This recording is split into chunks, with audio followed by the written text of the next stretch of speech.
شروع کرتا ہوں اللہ کے نام سے جو بڑا مہربان نہایت رحم کرنے والا ہے۔ ناظرین، آج کا ہمارا موضوع ہے نفسانی خواہش سے بچنے کا سبق آموز واقعہ۔ فقیہ رحمہ اللہ یہ حکایت نقل کرتے ہیں کہ بنی اسرائیل میں ایک عابد شخص تھا جسے اللہ تعالیٰ نے ظاہری حسن و جمال بھی بہت دے رکھا تھا۔ اپنے ہاتھ سے زنبیل بناتا اور فروخت کر کے بسر اوقات کرتا تھا۔ ایک دن وہ بادشاہ کے دروازے پر سے گزرا۔ بادشاہ کی بیوی کی خادمہ نے دیکھ لیا، جا کر ملکہ سے کہنے لگی کہ یہاں ایک آدمی ہے، ایسا حسین شخص کبھی دیکھنے میں نہیں آیا، زنبیل فروخت کرتا پھر رہا ہے۔ ملکہ نے حکم دیا کہ میرے پاس لے آؤ۔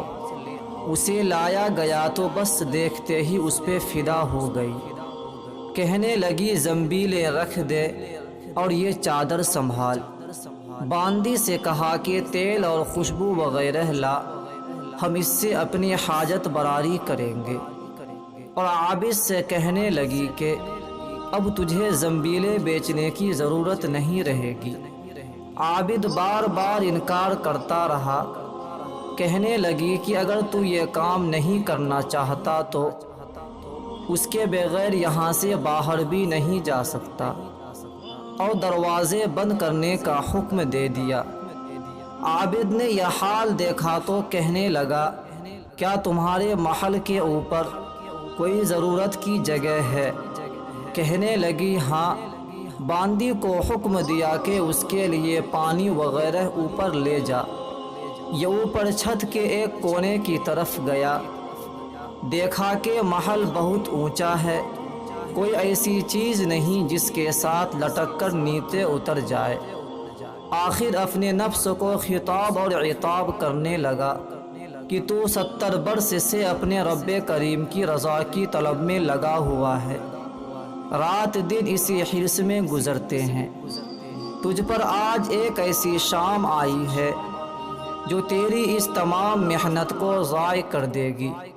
واللہ تجھ سے بڑھ کر کوئی خائن نہ ہوگا۔ اگر یہ شام تیرے اعمال کو فاسد کر گئی، آخر اللہ کو کیا منہ دکھائے گا؟ غرض اسی طرح اپنے آپ کو خطاب اور عتاب کرتا رہا۔ حضور صلی اللہ علیہ وسلم فرماتے ہیں کہ اس کے بعد جب اس نے بلندی سے کود جانے کا تہیہ کر لیا تو اللہ تعالیٰ نے جبرائیل علیہ السلام کو ندا دی۔ انہوں نے لبیک کہہ کر ارشاد ہوا، میرا بندہ میری معصیت اور ناراضگی سے بچنے کے لیے جان کی بازی لگا رہا ہے، جا اپنے پروں سے اس کو تھام لے اور اسے ذرا بھی تکلیف نہ ہونے پائے۔ چنانچہ جبرائیل علیہ السلام نے اپنا پر پھیلایا، اسے پکڑ کر یوں زمین پر رکھ دیا جیسے ایک مہربان باپ اپنے بیٹے کو رکھتا ہے۔ فرمایا کہ عابد یہاں سے سیدھا گھر گیا، زنبیلیں وغیرہ وہیں رہ گئی۔ سورج غروب ہو رہا تھا۔ بیوی کہنے لگی زنبیلیں کی قیمت کہاں ہے؟ کہنے لگا آج تو ان کا کچھ نہیں ملا۔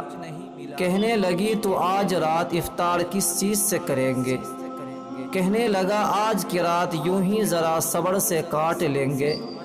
پھر کہنے لگا اٹھ کر تنور میں آگ جلا دے، ہمسائے ہمارے تنور میں آگ نہیں دیکھیں گے تو نامعلوم کچھ خیالات دورائیں گے، خواہ مخواہ انہیں پریشان کرنا اچھا نہیں ہوگا۔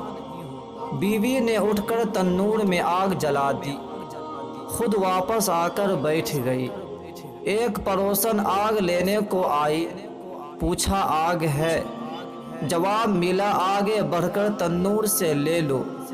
یہ عورت آگ لے کر واپس ہوئی تو گھر والے سے کہنے لگی کہ تو یہاں بیٹھی باتیں کر رہی ہے، ادھر تیری روٹیاں پک چکی ہیں بلکہ جلنے کو ہیں۔ عورت نے اٹھ کر دیکھا تو تنور بہترین روٹیوں سے بھرا ہوا تھا۔ عورت نے انہیں برتن میں رکھا اور خاوند کے پاس لے آئی اور کہنے لگی کہ تیرے ساتھ اللہ تعالیٰ کا یہ معاملہ تیرے بلند درجات کی وجہ سے ہی ہو سکتا ہے، لہٰذا تو اللہ تعالیٰ سے دعا مانگ کے ہماری باقی عمر خوشحالی اور فراخی میں گزرے۔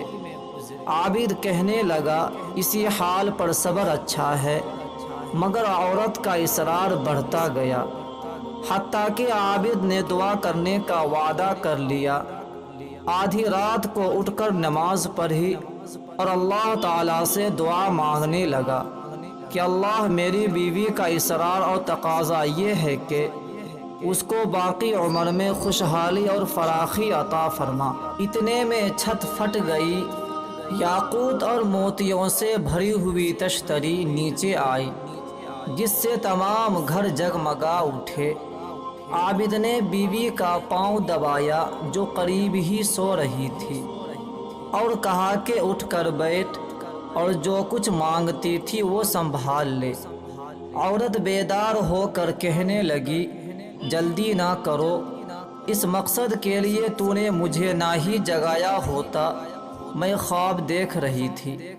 سونے کی بہت سی کرسیاں بچھی ہوئی ہیں جو یاقوت اور زبر و جد وغیرہ سے سجی ہوئی ہے، مگر ان میں سوراخ ہیں۔ میں نے پوچھا یہ کرسیاں کس کی ہے؟ جواب ملا یہ تیرے خاوند کے بیٹھنے کے لیے ہیں۔ میں نے پوچھا یہ سوراخ کیا ہے؟ جواب ملا یہ وہی نقص اور کمی ہے جو دنیا کی جلد بازی کی وجہ سے واقع ہوئی ہے۔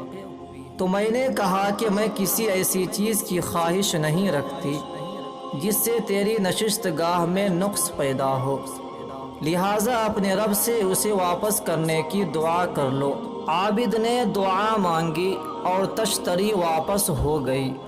بے شک جو اللہ کے خوف سے اپنے آپ کو نفسانی خواہشات سے بچاتا ہے تو اللہ تعالی یقیناً اس کی مدد فرماتے ہیں۔ السلام علیکم ورحمۃ اللہ وبرکاتہ۔